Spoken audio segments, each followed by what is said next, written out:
Details যদি ঠিকমতো না পাওয়া যায়, একটা ভয় তো কাজ করছে মানুষের মনের মধ্যে। হিয়ারিং নোটিশ তাকে জারি করবে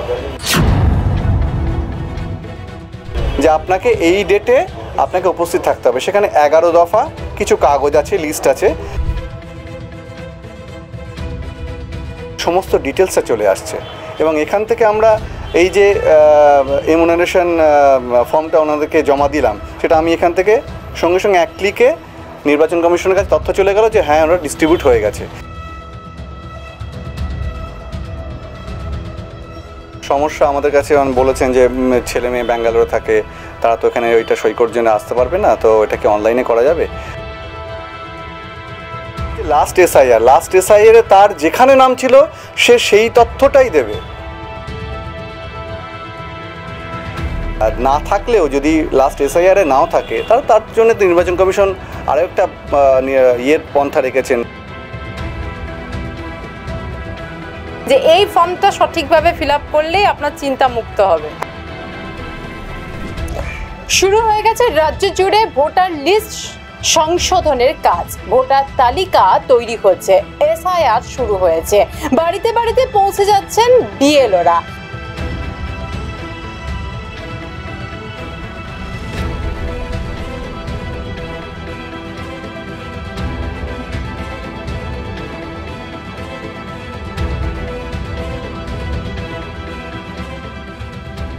ফর্মে দেখুন ডান দিকে একটা করে জায়গা আছে, সেখানে একটা করে ফটো, দুটো ফর্মে দুটো ফটো, এক একজনের দুটো করে ফটো লাগছে। ফটোর সাইজটা একটু ছোট হলে ভালো হয়, তাহলে ধরে যাবে, না হলে পাসপোর্ট সাইজের ছবি বলবেন, অসুবিধা নেই। কিন্তু এই যে মারা গেছেন ওনারটা শুধু ডেট সার্টিফিকেট একটা দেবেন আমাকে, আর এখানে ডেট বলে লিখে দেবেন। ওখানে কিচ্ছু লাগবে না, ওখানে কিছু লাগবে না। তাহলে এইটা সরিয়ে দিলাম, এটা সরিয়ে দিলাম। ইনি জীবিত, এনার ক্ষেত্রে দেখুন ফর্মটার কিছু নেই, এখানে আপনার নাম দেওয়া আছে। এই যে সেকেন্ড পার্টটাতে বেসিক ডিটেলসগুলো দেওয়া আছে, ডেট অফ বার্থ, আধার নম্বর, তার মোবাইল নম্বর, তার ফাদার্স নেম বা গার্জিয়ানস নেম, যদি সেই সময় তার বাবার এপিক নাম্বার থেকে থাকে তাহলে সেটা দিতে হবে, মায়ের নাম, স্পাউস নেম, হাজব্যান্ড বা স্ত্রীর নাম, এই বেসিক ডিটেলস এটা দেওয়া হবে। ভেরি ইম্পর্টেন্ট জায়গা যেটা হচ্ছে সেটা এই পার্টটা বলছে, details of the elector in electoral roll of the last SIR. Last SIR আমাদের হয়েছিল 2002 সালে। সেই সময়ের যে ভোটার লিস্ট ছিল সেখানে যে অ্যাসেম্বলি কনস্টিটিউয়েন্সি নাম্বার ছিল, তার পার্ট নাম্বার যা ছিল, তার সিরিয়াল নাম্বার যা ছিল, সেইটা কিন্তু এখানে আপনাকে সেই ডিটেলসটা লিখতে হবে। সেটা পাবেন voters.eci.gov.in বলে একটা ওয়েবসাইট আছে, সেখানে পেয়ে যাচ্ছেন আপনি সেখানে তথ্যটা, সেখান থেকে ডাউনলোড করে নিতে পারছেন আপনার সমস্ত ডিটেলসটা করে আপনি এখানে ভর্তি করছেন। কীভাবে ভর্তি করবেন? প্রথমে এই যে নাম নকুল মুখার্জি, তার নাম দিলেন, এপিক নাম্বার যদি সেই সময় থেকে থাকে, এপিক নাম্বার থাকতেও পারে নাও পারে, এখানে দিলেন। রিলেটিভ নেম আপনার বাবা অথবা মা অথবা দাদু, দিদিমা, ঠাকুরদা অথবা ঠাকুরদা। তাহলে আপনি আপনার বাবার নাম দিলেন, না দাদা দিতে হবে না, লেট দিয়ে দেবেন, দিয়ে আপনি এখানে দিয়ে দিলেন আপনার বাবার নাম, রিলেশনশিপে লিখলেন ফাদারের নেম, ডিস্ট্রিক্ট কোন ছিল, স্টেট ওয়েস্ট বেঙ্গল অবশ্যই হবে। এইবার ওই যে 2002 সালে আপনার যে নাম কনস্টিটিউয়েন্সির নাম ছিল, যে কনস্টিটিউয়েন্সিতে অ্যাসেম্বলি কনস্টিটিউয়েন্সির নাম ছিল, সেইটা আপনি এখানে দিয়ে দিচ্ছেন, পার্ট নাম্বার এখানে দিয়ে দিচ্ছেন, তার সিরিয়াল নাম্বার এখানে দিচ্ছেন, ঠিক আছে। এইবার ধরুন আপনার বাড়িতে ছোট একজন কেউ আছে যার 25-এ নাম উঠেছে কিন্তু 2002 সালে নাম ছিল না, সেক্ষেত্রে কি করবে? তাহলে তার এখানে হবে না, এখানে এই পার্টগুলো সে লিখতে পারছে না তো, তাহলে এখানে শুধুমাত্র তার নাম লিখছে, রিলেটিভের নাম লিখছে এবং রিলেশনশিপ লিখছে। রিলেটিভের নামটা ভেরি ইম্পর্টেন্ট, কারণ এই রিলেটিভের নামটাই পরের কলামে চলে যাবে, কারণ এখানে দেখছে যে details of the relative whose name is given in the previous column in the last SIR. এই যে প্রিভিয়াস কলামে এখানে নামটা ছিল সেই নামটা এখানে চলে গেল, কারণ সেই গার্জেনের সঙ্গে, সেই বাবা মা ঠাকুরদা ঠাকুমা, তাদের সঙ্গেই কিন্তু এর ম্যাপিংটা হবে, বুঝতে পেরেছেন? তাহলে তার নাম হলো, মানে সেই রিলেটিভের নামটা এখানে হলো, রিলেটিভের নেম হলো, তার রিলেশনশিপ তার বাবার সঙ্গে যেটা বাবা, তার বাবার নাম এখানে দিলেন, ডিস্ট্রিক্টে দিলেন, তার এসি নাম্বার, তার পার্ট নাম্বার, তার সিরিয়াল নাম্বার, এটা হবে। তাহলে 2002-এ যদি কারোর না থাকে তাহলে সে এখানটা ফিল আপ করছে না, নিচটুকু তার বাবা অথবা মা যারা আছে তার নাম এখানে দিয়ে তার ফিল আপটা এখানে হচ্ছে, তার সঙ্গে এর ম্যাপিংটা হয়ে যাবে। এটা হচ্ছে ব্যাপার। তারপর নিচে এখানে একটা ফুল সিগনেচার করবেন, আমি সিগনেচার করে আপনাকে একটা দেব, আমি একটা কপি নিচে দেবো। যদি কোনো বুঝতে কারো কোনো সব সমস্যা হয়, এখানে আমার ফোন নাম্বার দেওয়া আছে, চিরঞ্জিত কুমার নাথ, 943277772202। এই নাম্বারে ফোন করবেন, আমাকে বলবেন, আমি বলে দেবো। আর হয়ে গেলে আমাকে একবার ফোন করবেন, আমি এসে নিয়ে চলে যাবো। বুঝতে কোনো অসুবিধা আছে? কোনো সমস্যা হলে আমাকে ফোন করুন। আমরা কথা বলবো চিরঞ্জিত বাবুর সঙ্গে। এই যে ভোটার তালিকা তৈরি হচ্ছে, তার যে ফর্ম, যে এসআইআর ফর্ম, যে ফর্মটি ফিল আপ করতে হচ্ছে এবং যে ফর্মটি অত্যন্ত গুরুত্বপূর্ণ, তার কারণ আপনি যে এই দেশের ভোটার সেটা যে তালিকায় থাকবে তার জন্যই কিন্তু এই ফর্ম ফিল আপ করতে হবে। তাই এই ফর্ম ফিল আপটা অত্যন্ত গুরুত্বপূর্ণ। আর এই ফর্ম ফিল আপটা কীভাবে করা যাবে সেই নিয়ে আমরা কথা বলবো চিরঞ্জিত বাবুর সঙ্গে। চিরঞ্জিত বাবু, এই ফর্মটা ভীষণ ইম্পর্টেন্ট এবং ভোটার যে তালিকা সেই তালিকাতে নাম রাখতে গেলে কিন্তু এই ফর্মটা সঠিকভাবে ফিল আপ করতে হবে। অনেকে এখনো পর্যন্ত এই ভোটারের যে ফর্মটা, সেই ফর্মটা কিন্তু ফিল আপ ঠিক মতো জানেন না, অনেকেই বুঝতে পারছেন না যে এই যে পার্টগুলো করা আছে। আপনি একটু ডিটেলসে বুঝিয়ে দিন আমাদেরকে যে, এবং আমাদের দর্শকদেরকে, যে কিভাবে এই ফর্মটা ফিল আপ করবে এবং কি কি থাকছে এই ফর্মের মধ্যে। দেখুন, ঘাবড়ানোর কোনো ব্যাপার নেই, একদম সহজ সরল একটা ফর্ম। এখানে দেখুন ফর্মটা আপনি দেখাতে বলছি, ফর্মটা দেখলেন বুঝতে পারবেন যে এখানে ইলেকশন কমিশন থেকে প্রথমে ডিটেলস দিয়ে দিয়েছেন, প্রিন্টেড একটা কিউআর কোডও দিয়েছেন, যেটা আমাদের মোবাইল অ্যাপের মাধ্যমে আমরা যদি স্ক্যান করি তাহলে ওটা আমাদের কাছে তথ্যটা চলে আসছে। তার পাশে ওনার সেই সময়কার যে ছবি সেটা দেওয়া আছে, 2025-এর ছবিটা। তার পাশে একটা দিয়েছে যেখানে কারেন্ট পিকচার, একটা পাসপোর্ট সাইজের ছবি, সেটা দিতে হবে। সেটা 6 মাসের মধ্যে তোলা ছবিটা, কালার ছবি হলে ভালো হবে। তার পরের পার্টটা যেটা আছে, এই পার্টটা, এটা একটা বেসিক ডিটেলস, যেমন date of birth, Aadhaar number যদি অ্যাভেলেবেল থাকে সেটা, মোবাইল নাম্বার, বাবার নাম, মায়ের নাম, স্বামীর নাম, স্ত্রীর নাম, এটা হচ্ছে বেসিক ডিটেলস। এটা দেখলেই যে কেউ বুঝতে পারবে। ইম্পর্টেন্ট পার্ট যেটা হচ্ছে সেটা তার পরেরটা, এইটা বলছে যে details of the elector in electoral role of the last SIR. Last SIR আমাদের হয়েছিল 2002 সালে। সেই সময় যে ভোটার লিস্ট বেরিয়েছিল সেই অনুযায়ী এটাকে ফিল আপ করতে হবে, এই পার্টটাকে ফিল আপ করতে হবে। প্রথমেই দিতে হবে ইলেক্টরের নেম। ইলেক্টরের নেম কি? কুমকুম ভট্টাচার্য। এপিক নাম্বার, সেই সময় যদি এপিক নাম্বার থেকে থাকে তাহলে দিতে হবে এপিক নাম্বার, না হলে এপিক নাম্বার থাকবে না, থাকতেও পারে নাও থাকতে পারে। Relative name, relative name very important. এটা হচ্ছে বাবার নাম, মায়ের নাম, দাদুর নাম, দিদার নাম, ঠাকুরদার নাম, ঠাকুমার নাম, এটা হচ্ছে রিলেটিভ হিসেবে গণ্য হবে। সেখানে কি প্রত্যেকের নাম দিতে হবে না একজনের নাম? কোনো একজনের নাম দিতে হবে। ওই রিলেটিভটা কেন ইম্পর্টেন্ট সেটা পরে বলছি। তার সঙ্গে রিলেশনশিপটা কি? বাবা হলে বাবা, মা হলে মা, ঠাকুরদা হলে ঠাকুরমা, যেমন ঠাকুরদা হলে ঠাকুরদা, যেমন রিলেশনশিপ। কোন ডিস্ট্রিক্ট, কোন স্টেট। তারপরের পার্টটা হচ্ছে ওই 2002-এর লিস্ট অনুযায়ী অ্যাসেম্বলি কনস্টিটিউয়েন্সি কোনটা ছিল, তার নাম্বার, তার নেম, পার্ট নাম্বার, কত পার্ট নাম্বার তিনি, তার লিস্টটা ছিল, সিরিয়াল নাম্বার, কোন সিরিয়ালে ছিল, এইটা হচ্ছে হয়ে গেল। এইবার ধরুন সে 2002-এ 18 বছর তার হয়নি, তাহলে তার এখানে নিশ্চয়ই নামটা উঠবে না, নিশ্চয়ই আসবে না। 2002-এ তার নাম ছিল না, তাহলে সে এখানটা ফিল আপ করতে পারবে না, তাহলে তার কি ভোটার ক্যান্সেল হয়ে যাবে? না, হবে না। এই যে বললাম রিলেটিভ নেম, যেটা বললাম, রিলেটিভ নেমটা হচ্ছে তখন ভেরি ইম্পর্টেন্ট। সেখানে ইলেক্টরের, তাহলে কী করতে হবে সেক্ষেত্রে? যার 2002-এর লিস্টে যার নাম নেই, তাহলে সে প্রথমে কি করবে? ইলেক্টরের নাম লিখবে, তার নিজের নাম লিখবে। এপিক তারপর নেই। রিলেটিভের নেমটা ভেরি ইম্পর্টেন্ট, এই কারণে বলছি, এই রিলেটিভের নেমের সঙ্গে কিন্তু তার নামটা ম্যাপিং হবে। সুতরাং তার বাবার যদি থেকে থাকে তাহলে বাবার নামটা এখানে দেবে। যদি 2002 সালে তার বাবার ভোটার লিস্টে নামটা থেকে থাকে, বাবার নাম দিলেন, এখানে রিলেশনশিপে দিলেন মা। যদি মায়ের থেকে থাকে, বাবার নেই, মায়ের থেকে থাকে মায়ের দেবেন। যদি ঠাকুরদা থেকে থাকে ঠাকুরদা দেবেন। স্টেট নেম, ডিস্ট্রিক্ট, এই পর্যন্ত কিন্তু ফিল আপ করবেন, ঠিক আছে? তারপরের পার্টটা যেহেতু 2002 সালে তার নেই, তাহলে সে ফিল আপ করবে না। এইবার ভেরি ইম্পর্টেন্ট বলছে ডিটেলস অফ দ্য রিলেটিভ। এই যে রিলেটিভের নামটা দিয়েছেন, whose name is given in the previous column, মানে এই কলামে যে রিলেটিভের নাম দিয়েছেন ইন দ্য লাস্ট এসআইআর, সেই নামটারই ডিটেলসটা এখানে দিতে হবে। তাহলে তার বাবার নাম দিয়েছেন আপনি এখানে, বাবার নামটা এখানে চলে গেল। বাবার যদি 2002 সালে এপিক নাম্বার থেকে থাকে তাহলে এপিক নাম্বার দেবেন এখানে, না থেকে থাকলে দেবেন না, থাকতেও পারে নাও থাকতে পারে। রিলেটিভ নেম বাবার বাবা, এই রিলেটিভটা হবে বাবার বাবা। রিলেশনশিপ ফাদার বা তার মায়ের নামও দিতে পারেন। ডিস্ট্রিক্ট স্টেট নেম, এইবার তার বাবার কোন অ্যাসেম্বলি কনস্টিটুয়েন্সি ছিল সেই নাম্বারটা এখানে দিতে হবে, তার নামটা এখানে দিতে হবে, পার্ট নাম্বার, সিরিয়াল নাম্বার। তাহলে কি হলো, ওনার ছিল না কিন্তু ওনার বাবার যেহেতু ছিল, বাবার সঙ্গে ওনার ম্যাপিংটা হয়ে গেল। তাহলে এই যে নতুন আমাদের ভোটার লিস্ট তৈরি হচ্ছে সেখানে তার নামটা থেকে গেল।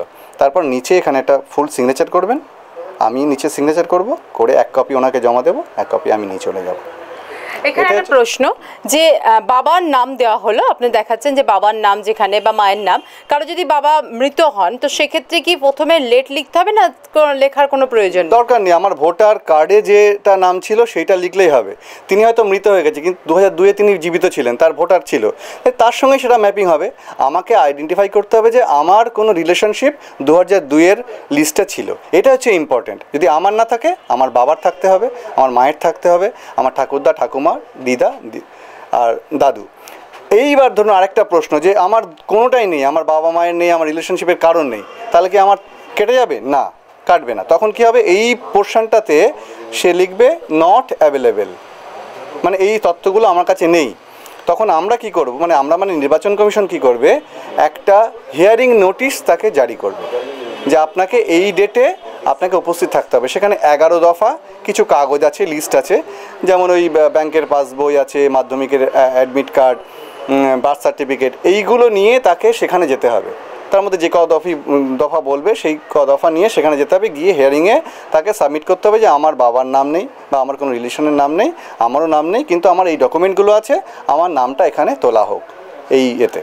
তখন সেখানে নামটা উঠে যাবে। তার মানে বাবা বা মায়ের বা ঠাকুরদার যদি নাম থাকে সেক্ষেত্রে কোনো ডকুমেন্টস দিতে হচ্ছে না, শুধু 2002-এর প্রুফটা দিলেই হলো। একদম একদম একদম একদম শুধু 2002-এর যে লিস্টে যেটা এই পার্টটা বললাম, এসি নাম্বার, পার্ট নাম্বার আর সিরিয়াল নাম্বার, এই 3টে দিলেই তার সঙ্গে তার ম্যাপিং হয়ে যাচ্ছে। এই আমাদের যে অ্যাপটা আপনি দেখালেন ওখানে, ওই অ্যাপের মাধ্যমেই ওরা ম্যাপিং করে নিচ্ছে যে হ্যাঁ এটা ম্যাপ হয়ে গেছে যে ওর সঙ্গে এটা, সুতরাং ওইটা নিয়ে কোনো চিন্তা নেই। আর না থাকলেও কোনো চিন্তা নেই, এই যে বললাম যে 11 দফা হিয়ারিংয়ে গিয়ে 11 দফা মধ্যে যে কোনো কাগজ দিলেই সে দেখিয়ে দেবে। এই কিউআর কোডটা এর কাজটা কি, ভূমিকা? কিউআর কোডটাতে করেছে আমাদের কাজটাতে সহজ করে দেওয়া যায়। এই কিউআর কোডটা স্ক্যান করলেই, এই কিউআর কোডটা যে স্ক্যান করলেই আমাদের অ্যাপের মধ্যে এনার সমস্ত ডিটেলসটা চলে আসছে, এবং এখান থেকে আমরা এই যে এমুনারেশন ফর্মটা ওনাদেরকে জমা দিলাম, সেটা আমি এখান থেকে সঙ্গে সঙ্গে 1 ক্লিকে নির্বাচন কমিশনের কাছে তথ্য চলে গেল যে হ্যাঁ ওরা ডিস্ট্রিবিউট হয়ে গেছে। আবার যখন কালেক্ট করছি তখন এখানে যখন আমি একটা ক্লিক করছি তখন নির্বাচন কমিশনের কাছে তথ্য চলে গেল কি না এটা কালেক্ট হয়ে গেছে। এটা হচ্ছে সহজ করার পদ্ধতি, এবং যাতে আমাদেরকে কম লিখতে হয় সেই জন্যই এই কাজটা করা হচ্ছে। অর্থাৎ অফলাইন এবং অনলাইন দুটোই একসঙ্গে হচ্ছে বলা যায়। অফলাইন এবং অনলাইন দুটো একসঙ্গে হচ্ছে। আর আপনি একটা প্রশ্ন করেছিলেন, এটা অনলাইনে, কারণ অনেকেই কর্মসূত্রে বাইরে থাকেন, তারা হয়তো এই সময়ের মধ্যে আসতে পারছেন না, তাদের একটা সমস্যা হচ্ছে যে তারা কিভাবে ফিল আপটা করবেন। কারণ হয়তো বিধানসভাটা অন্য জায়গায় আছেন, তিনি বসবাস করেন অন্য জায়গায়, হয়তো কলকাতায় বসবাস করেন, ডিস্ট্রিক্টের কোনো একটা জেলাতে তার বিধানসভা পড়েছে, তিনি যেতে পারছেন না, তো সেক্ষেত্রে অনলাইনে তিনি ফিল আপ করতে পারেন, সেরকম কোনো ব্যবস্থা কি করা হয়েছে? এরকম অনেকগুলো সমস্যা আমাদের কাছে বলেছেন যে ছেলে মেয়ে ব্যাঙ্গালোরে থাকে, তারা তো এখানে ওইটা সই করার জন্য আসতে পারবে না, তো এটাকে অনলাইনে করা যাবে। আমাদের যখন মিটিং হয়েছিল, মানে ট্রেনিং হয়েছিল আর কি, সেই ট্রেনিংয়ে বলা হয়েছিল যে অনলাইনে করা যাবে, এবং সেটা ওই একটা ভোটার নির্বাচন কমিশনের একটা ওয়েবসাইট, কিন্তু ওটা এখনও পর্যন্ত ওরা আপডেট করে উঠতে মনে হয় পারেনি। কারণ আমি আজকেও সুপারভাইজারকে ফোন করলাম, উনি বললেন যে আমি ইয়ারোর সঙ্গে কথা বলে আপনাকে জানাচ্ছি। তবু আমি এটা বলে দিচ্ছি, voters.eci.gov.in এই পোর্টালে গেলে আপনি এমনি অন্যান্য তথ্য 2002-এর যেমন লিস্ট আপনি দেখতে পাচ্ছেন, 2025-এর লিস্ট দেখতে পাচ্ছেন, নতুন ফর্ম 6, কেউ মারা গেছে ফর্ম 7, শিফটিং বা কারেকশনের জন্য ফর্ম 8, এগুলো সব আপনি এখন অনলাইনে করতে পারছেন, ঠিক আছে। কিন্তু এসআইআরের ফর্মটা কিন্তু আমি আজকে সকালেও চেক করলাম, এখনও আপডেট হয়নি। যদি আমাদের কাছে কোনো আপডেটেশন আসে আমি অবশ্যই আপনাকে জানিয়ে দেবো। আর একটা প্রশ্ন, এই যে ফর্মটা আছে ফিল আপ করছে 2002-এ হয়তো অন্য একটা বিধানসভা ছিল কারো, কিন্তু তারপরে পরবর্তীকালে বিধানসভা চেঞ্জ হয়েছে, হয়তো সেখান থেকে অন্য এই পশ্চিমবঙ্গেরই অন্য জায়গায় তার কার্ডটাকে ট্রান্সফার করেছে, সেক্ষেত্রে বিধানসভা চেঞ্জ হয়েছে। তো বিধানসভা চেঞ্জ হলে এখানে তাহলে কোন বিধানসভা লিখবে যে মানুষটার 2002-এ নাম নেই সেই মানুষটা? 2002-এ নাম নেই, না থাকলে তাহলে তার বাবারটা করতে হবে। আর 2002-এ থাকলে বলছে লাস্ট এসআইআরে তার যেখানে নাম ছিল সে সেই তথ্যটাই দেবে। আচ্ছা, লাস্ট এসআইআর মানে হচ্ছে 2002-এ হয়েছিল, তাহলে 2002-এ আমার যদি বীরভূমে থাকে আমি বীরভূমেরটা এখানে দেবো। আচ্ছা, আমার যদি বাঁকুড়ায় থাকে আমি বাঁকুড়ারটা এখানে দেবো। মানে ট্রান্সফারটা দিতে হবে না, এখানে পরিষ্কার লেখা আছে details of the elector in electoral roll of the last SIR.